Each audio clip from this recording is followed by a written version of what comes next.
The setup of a 1D linear array probe for pulse echo corrosion mapping starts with a new file to clear out all of the existing parameters from the last setup, and we'll continue with the wizard and setting up the part.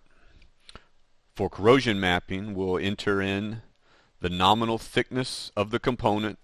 This is relative to material loss statistics and the color palette. Select your component and it will assign two velocities, a shear wave and longitudinal, and select plate geometry. There's no weld associated with the corrosion mapping, so we'll finish the part setup that's relative to all the groups and continue to the setup wizard relative to individual groups. We have the ability to add, modify, or delete individual groups. So we're going to modify the current default group. We're going to program a phased array probe on the phased array 128 element connector of the module.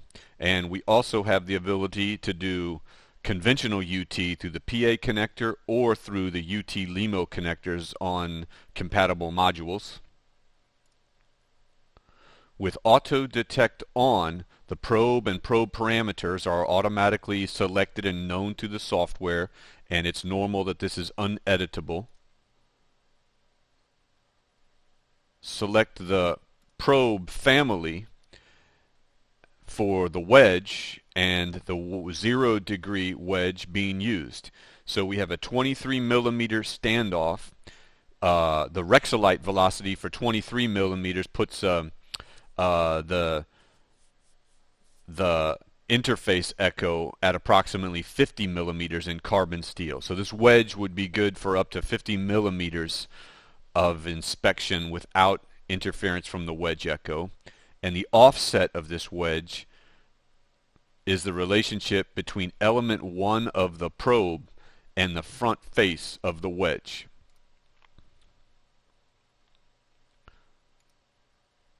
The offsets are relative to multiple probe inspection and multi-group inspection.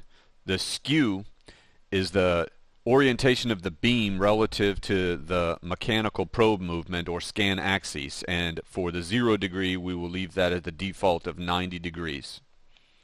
Continuing to the focal law, the corrosion mapping is going to use the linear at 0 degree. This is a optimized phased array mode that allows probe overlap with encoded inspections and allows a volumetric C-scan. The primary difference you will see in these is how the C-scan is displayed.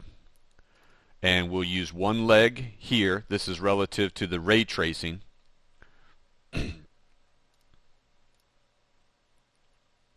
And with one leg here, we'll see the one leg of array tracing. So within this wedge, we see our beam selected here.